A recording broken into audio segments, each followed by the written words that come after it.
Hi aspirants, welcome to SRV's Weekly Current Affairs for Polity and International Relations. In this video, we will be exclusively covering international relation topics. In the last video, we exclusively covered the polity topics. The first topic for today is Burkina Faso mutiny. Now we already know Burkina Faso is a country in the African continent, a West African country. It is a landlocked country as well. You can see here. The issue here is this year on Jan 24, the coup ousted the president Roch-Marc Christian Kabore. And the coup, it has jihadist movements affiliated to Al-Qaeda and the Islamic State group. This could be a potential prelims question. So it is affiliated to Al-Qaeda and the Islamic State group. And so the African Union has suspended Burkina Faso's participation in the organization's activities until the country restores constitutional order after the military mutiny. So the military mutiny has to end and constitutional order has to return. Until then, they can't participate in the African Union. Now, what is the African Union? It is a continental union consisting of 55 countries, all the 55 countries of the continent of Africa, with the exception of various territories of European possessions located in Africa, because we already know there are some European possessions in Africa, they are alone excluded. This African Union was founded in 2001 in Addis Ababa in Ethiopia, and it was launched in 2002 in South Africa. So there are two different places. It was founded in Addis Ababa, but it was launched in South Africa. The intention of this African Union was to replace the existing Organization of African Unity. So it was to replace the Organization of African Unity, which was established in 1963 in Addis Ababa by 32 countries. An African Union Commission is based in Addis Ababa, which is the secretariat of the African Union. And something else related to this news is the economic community of the West African countries, because we know Burkina Faso is part of a West African country, and it is related to this issue. The economic community has also got into this.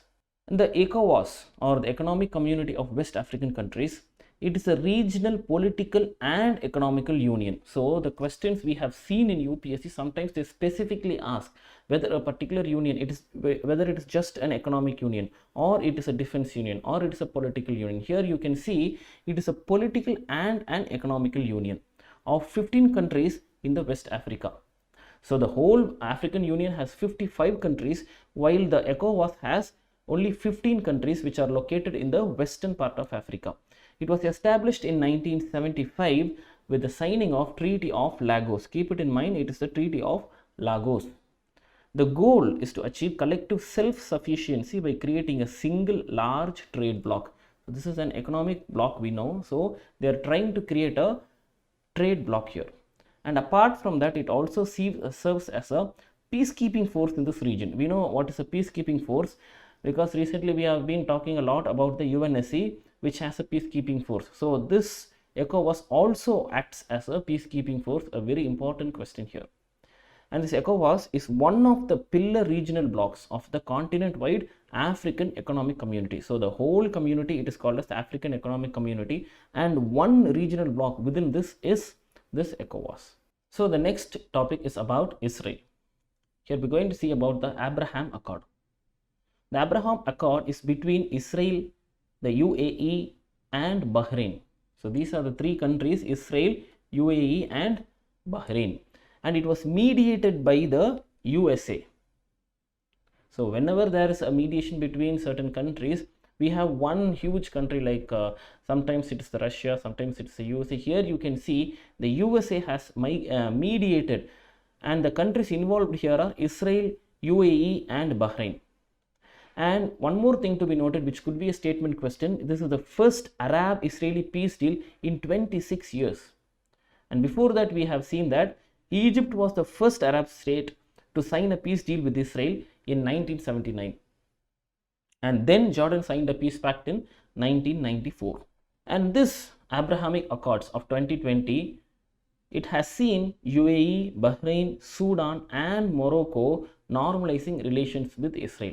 This one you can very well use it in your mains exam. So you can see that Israel is trying to have cordial relations with its neighboring countries. And to show this in your mains exam, you can use such points. And now we have to talk something about the India-Palestine relations. So we know India has more sided towards Palestine in the Israel-Palestine issue in the past years, and now we can see India is balancing on both sides. So we have to have some knowledge on the history of these issues. First thing, in 1975, India invited the Palestine Liberation Organization to open an office in Delhi, and it also gave diplomatic status 5 years later. So that means in 1980 they even gave the diplomatic status, but in 1975 they just invited them to start an office in Delhi. And in 1988, when the People's Liberation Organization declared an independent state of Palestine with capital as East Jerusalem, India granted recognition immediately, and Arafat was received as head of the state whenever he visited India. And even as India opened a diplomatic relation in Tel Aviv, which is in Israel, it set up a representative office in Gaza as well, which later moved to Ramallah as the Palestinian movement split between Hamas and the PLO. Because at that particular time we can see that the Palestinian organization, this movement got split into two between the Hamas organization and the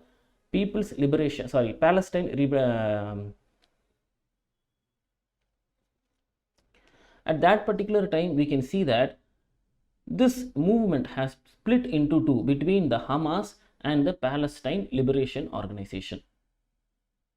And Mahmoud Abbas, who was the head of the Palestinian Authority, which administers the West Bank part of Israel, he visited India 4 times in 2005, 8, 2010 and 2012.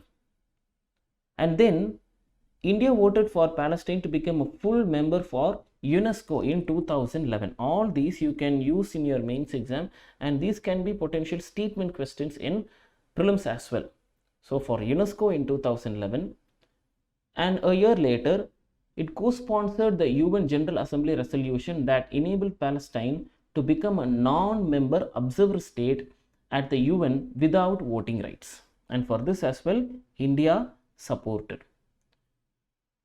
And then India also supported the installation of the Palestinian flag on the UN premises in September 2015. So we can see that all through these years, India has been sided towards Palestine the most. And then in the recent times, we can also see that the present Prime Minister Modi made a separate visit to Ramallah in February 2018 and called for an independent Palestine state. And India voted against Trump administration's recognition of Jerusalem as the Israel capital, because we know last year Trump tried to make Jerusalem as the sole capital of Israel. And when there was a issue in the UN regarding this, India supported Palestine and it was against making Jerusalem as the capital of Israel. And in the United Nations Human Rights Commission's 46th session in Geneva as well, in 2021, India voted against Israel in 3 resolutions. One was on the right of self-determination of the Palestinian people, on Israeli settlement policy, and on the human rights situation in the Golan Heights. And for all these 3, India voted against Israel. And on the 4th one, it just abstained from voting. The 4th one was, it asked for an UNHRC report on the human rights situation in Palestine, including East Jerusalem. So we don't have to know all these so strongly. We can just know that out of the 4 human rights resolution in 2021, so recently, India has voted in support for Palestine for the 3 resolutions, and in 1 it had abstained from voting at all. And again in Feb 2021, the International Criminal Court claimed jurisdiction to invite human rights abuses in Palestinian territory, including Western Bank and Gaza, and the ICC named both Israel security forces and the Hamas as the perpetrators. Both are guilty. And the Israeli Prime Minister Netanyahu at that time, he wanted India to not recognize the ICC resolution at that time. And moreover, ICC does not even, and moreover, India does not even recognize the ICC. But Netanyahu wanted to take a stand against it by India. But actually, India did not do it, which was actually a surprise at that time. The next topic is Cancer Moonshot Program. It was launched actually first in 2016. Now, the present president of the US, Joe Biden, has announced a goal of bringing down cancer deaths by 50% by the year of 2047. The word moonshot, actually it was used during the presidency of John F. Kennedy in 1962 during the Cold War, when there was a challenge of sending a man to the moon before the Russians could do it. Actually, the Russians were trying to do it, but US wanted to do it before them to prove their technological skills. And he used the word moonshot for that. Now they are using that word moonshot because we have to concentrate more on public health than on space war. In December 2016, the US Congress passed the 21st Century Cures Act, and it authorized $1.8 billion in funding for the cancer moonshot for 7 years. And now in 2022, Biden wants to enhance it and make this program as a success. And the question could be, mostly it could be like, what is cancer moonshot? That's what it could be. And you have to know certain details, 50% by 2047 to reduce the cancer death, and it was launched in 2016, and so many things. The next one is the Indus Water Treaty, which is always in the news every year, and we'll see some details regarding it because this could be a question in this year's exam. The Indus Water Treaty, it is a water distribution treaty which was signed in 1960 between Indian Prime Minister Jawaharlal Nehru and the Pakistan President Ayub Khan, and it was brokered by the World Bank. You should know this. And according to this treaty, all the western rivers, that is Indus, Jhelum and Chenab, they are largely given to Pakistan. Use the word, note the word largely given to Pakistan.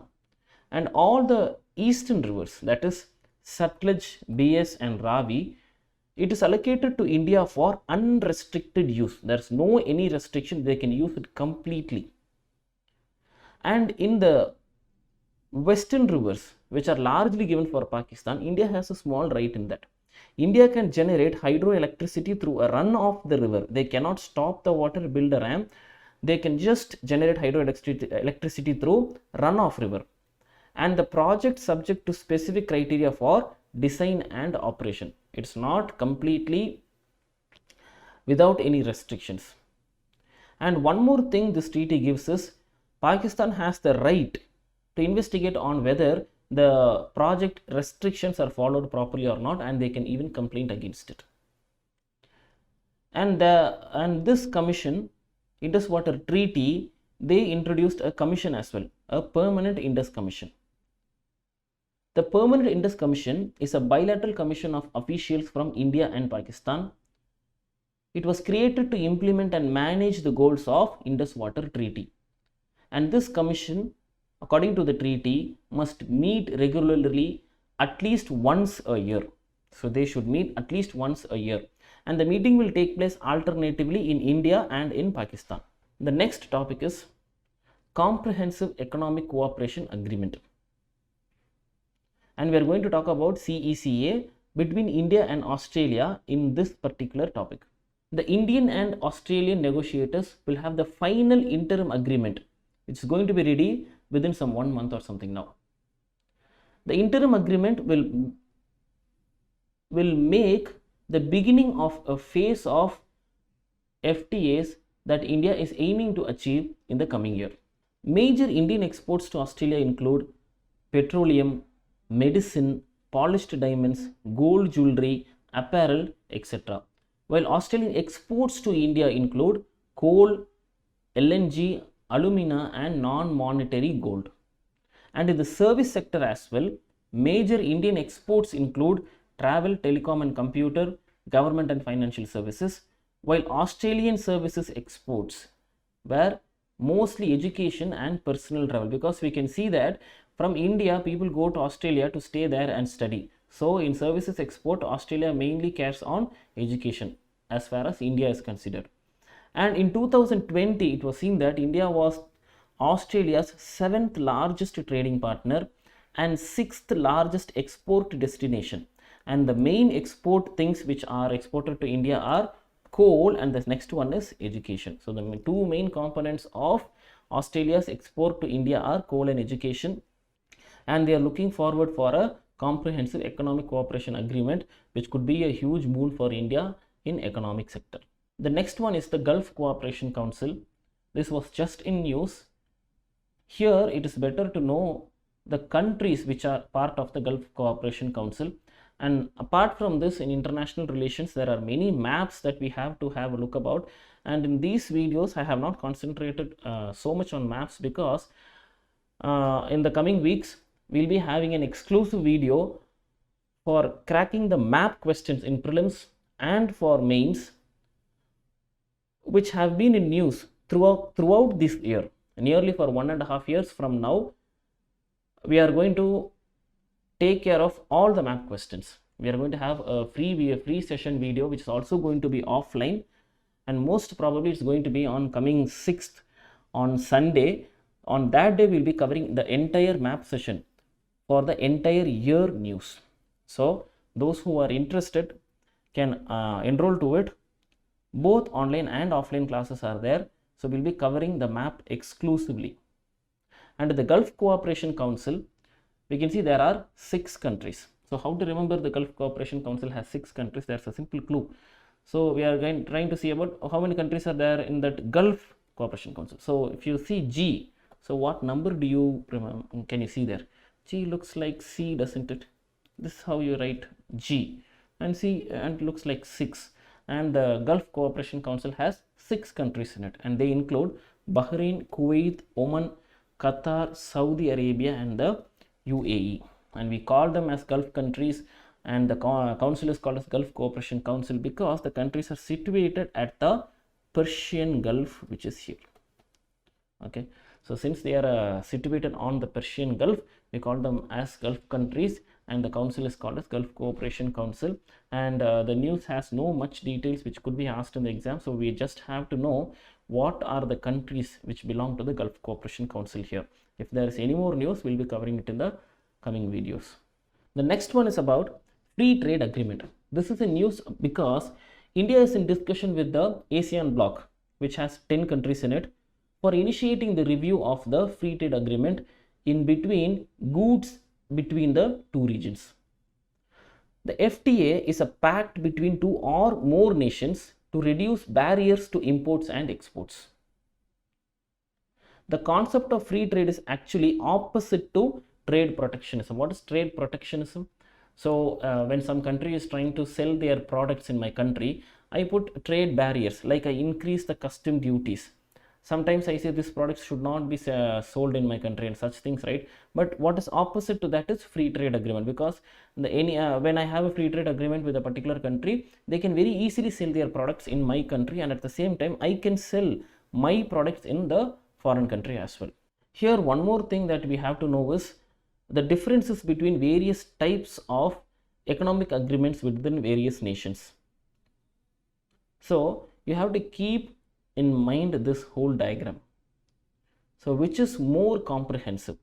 So in case a CECA is more comprehensive when compared to a FTA, while a custom union is even more comprehensive, like that. Okay, so this keeps on going. So what then at the end you have the most effective one, which is an economic market, something like the European Union, which has a completely free market. Anyone from one country can just go and sell anything in the next country without any restrictions at all when there is an economic market. So the starting step for all that could be a free trade agreement. Now we'll see certain things about the ASEAN. We have to know all the 10 countries of ASEAN, and there is a very easy way to remember all the 10 countries of the ASEAN without any way of memorizing it. You can just know it, and all those things I don't want to cover it in this video, in the current affairs video. I'll be covering it in the map video. So you can see those in that map class. For now, we'll see certain important details of the ASEAN countries. The motto of the ASEAN countries is one vision, one identity, and one community. The secretariat is in Jakarta, the capital of Indonesia, and now we know that Indonesia has shifted its capital as well. So I have to wait and see what happens next. And the ASEAN was established in 1967 under the Bangkok Declaration. So we have seen two declarations today. Try to revise and remember them. The founding nations were Indonesia, Malaysia, Philippines, Singapore, and Thailand. The rest of the countries, they joined in the later times, and then we know it even expanded further into ASEAN plus 3 and further into ASEAN plus 6, and then even it got created into something called as RCEP, in which India has not been a member. India doesn't want to be a member actually, and to counter that, to counter as not being the member of ASEAN, India is trying to have various bilateral trade agreements with various countries in this region, in this complete Asian region or the complete Indo-Pacific region. Okay, and that is why nowadays we can see that India is trying to have bilateral agreements with various nations. For example, in this video itself, we saw that it's trying to have bilateral trade agreement with the UAE. And as far as the whole Indo-Pacific is considered, we are trying with Australia as well. So we are not comfortable with the RCEP because India thinks it's not going to be profitable for India. While China is going to gain a lot, India might lose. So that is why we are trying to have independent bilateral trade agreements rather than being a part of RCEP. So we have to know all the details about RCEP, particularly all the map questions. The next topic is about the Indo-Pacific. And one more thing before that, why these ASEAN countries are considered to be so important, that also we should have some idea. Because Asia is ASEAN, this ASEAN bloc is necessary for the success of the security and growth of all in the region. So this is shortly called as Sagar, which is an India's idea, India's scheme. So this is something related to the Look East policy, which India has created very recently. So security and growth for all in the region. This is India's vision. So for this, we need the support of all the ASEAN countries. So that is why ASEAN is so important for India. And apart from that, ASEAN is the India's 4th largest trading partner as well. So because of these two reasons, ASEAN bloc is too important for India. And this 4th largest trading partner, this could be a potential prelims question. And about this Sagar, you could very well mention this in your mains exam. So try to remember this word Sagar, and the expansion of Sagar is security and growth for all in the region, because we know that for the past 5 to 6 or nearly 7 years, we mostly concentrate on our neighbors. We say neighbors first. So in our foreign policy, now our key foreign policy is neighbors first. So we should have cordial relations with our neighbors first, and then we will, the next step is to have cordial relations with any other countries, including USA, Russia or Australia or any such countries. So why do we are trying to do this? Because India is a country which is known to have rivals around it. We know Pakistan on the west, China on the east, and Sri Lanka to the south, which is under the control of China. So we are surrounded by rivals. In that situation, a country is supposed to have good connection and good cordial relations with all the neighboring countries, and ASEAN is too important for that. And now I hope you would understand the importance of knowing the geographical identity of these region. That is knowing which are the countries, which country borders which particular country, and all we have to know about ASEAN everything. The next topic is about the Indo-Pacific. The Indo-Pacific, as described in the National Security Strategy, it represents the most populous and economically dynamic part of the world. So this word you can very well use in your mains. The Indo-Pacific is said to be the most populous and economically dynamic part of the world. And know that it stretches from the west coast of India. So from Indian perspective, we can see that it stretches from west coast of India. But on the global perspective, we can see that it starts to stretch from the eastern coast of Africa to the western shores of United States. Almost it goes to the, you can see that it goes to the western coasts of US. It's a huge region. And the Indo-Pacific is the fastest growing region in the world as well, and it accounts for 2/3 of the global economic growth over the past 5 years, and it's also home to the almost half of the world's population. Of course, yes, right, we have India, China, we have Indonesia, some of the most populous countries in the entire world.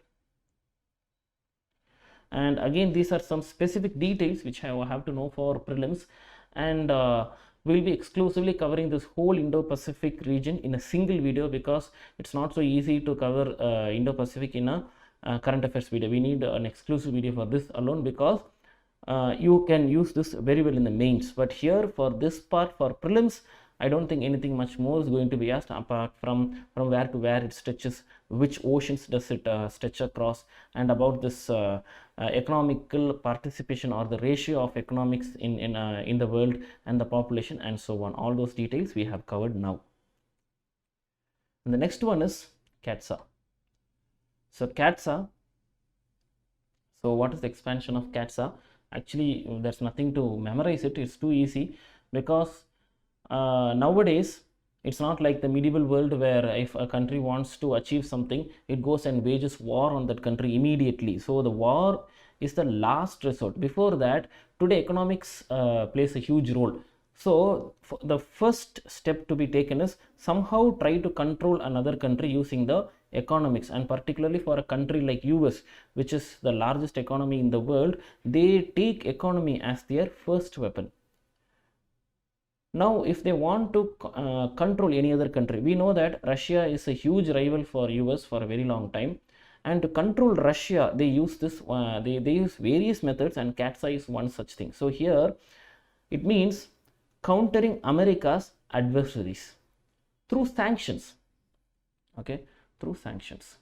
So countering America's adversaries through sanctions act. That is what Katsa means. So rather than going and waging a war against someone, we'll just put sanctions on them. Now we know that US is one country where we have trade surplus with. Now let us say suddenly US puts a sanction on India. We are going to lose lot of money. Particularly, we are going to lose lot of valuable forex reserves, because we are going to lose lot of exports. So definitely we will not want to go against US and attract any sanctions, and Katsa is one such sanction.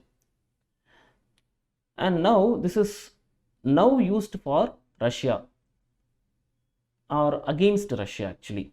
Now as far as India is considered, we know Russia is India's biggest defense partner, and we know already US has already sanctioned China and Turkey for similar activities. We are talking about this whole topic because of the purchase of S-400 missiles by India from Russia. Since China and Turkey have purchased this S-400, already they have been imposed with sanctions, and until today no sanctions have been imposed in India, though India has already purchased S-400 missiles and they are already placed in Indian borders. And what is the hope that we have is some new clauses have been inserted by the US Parliament in the National Defense Authorization Act. And the new clause is to suspend Katsa sanctions. This is specifically for some countries, which includes India. But in this case, India has to certify that India is going to reduce its dependence on Russia. We can see that US does not want any country to be completely dependent on Russia, because at any time Russia could use this as a leverage. For example, let us see here in the current Ukraine-Russia war, and most of the people in India say that US did not help Ukraine at all. Ukraine was trusting on US, but US at the last moment it did not help. So why did US actually did not help Ukraine is because if US has to help Ukraine, it has to be through NATO. And we know almost all the European countries are part of NATO. But here, when US wants to use NATO against Russia to protect Ukraine, most of the European countries are not ready for this. They oppose this, particularly countries like Germany, because of the Nord 2 or the Nord pipeline, Nord and Nord 2 pipeline, where natural gas is transported from Russia to these European countries. And if Russia is going to stop these natural gases, all the European countries are going to suffer very badly, because it is not just natural gas for running vehicles. Those countries during the winter, they stay warm using these natural gases. We know that in European houses during winter, they use these gas pipelines as heaters. The whole country will freeze, people will suffer. So definitely no country is going to be ready for this. So because of that, now so that is why when we covered about this Nord 2 in one of our current affairs, also we saw that US did not want Germany to be dependent on Russia by this Nord 2, and now we can see that it's happening. So USA actually does not like any country to be dependent on Russia, because using that, Russia could turn that country against US, and one of the weapons they have to achieve this is this Katsa. And let us see some of the important details about S400. We have already covered most of the details about S400, but since we are talking about this, we'll see some important details. This S400 is the most dangerously operational deployed modern long range surface to air missile, or SAM, and it's a modern long range missile, and it is considered to be much ahead of THAAD, which is a counterpart of this S400. THAAD is also a defense missile system which is made by US, but S400 is considered to be much more advanced than THAAD. And I hope you know Israel has something which is very similar to that, called as Iron Dome, and even India has its own indigenous one, but we have purchased S400 because it is much more advanced. But India has its own surface to air missile defense system which is called as Akash. I hope we remember this. Yes. And the next topic is about India UAE signed comprehensive trade agreement. The comprehensive trade agreement, or CEPA, it is a kind of free trade pact which covers negotiation on the trade in services and investment and other areas of economic partnership. It is one step ahead of free trade agreement. It is more comprehensive. And here we can see partnership agreements or cooperation agreements are more comprehensive than free trade agreements. And this CEPA also looks into the regulatory aspect, not just the trading aspect, but it also looks into the regulatory aspect of trade of regulatory aspect of trade, and it also encompasses an agreement covering the regulatory issues. Now, as per the CEPA signed between India and UAE, there are certain important points, and here is where we could get some prelims questions. 90% of India's exports will have duty-free access to the Emirates, 90%. And here it covers goods, services and digital trade. This could be a prelims question. It does not only include goods, but also services and also digital trade. The bilateral trade pact is India's first in the region. So whenever we have something like the first, the only, such things could be very potential questions in prelims. So here it is, the bilateral trade pact is for India in the region for the first time. And UAE is India's third biggest trade partner after US and China. So this could be a question to be arranged. So we know that chronological questions are very favorite for UPSC. So after US and China, first is USA, second is China, and UAE is the third biggest trading partner for India. And that's it for today. Jai Hind. Those who found this video useful, share it to your friends as well. Let us learn and grow together.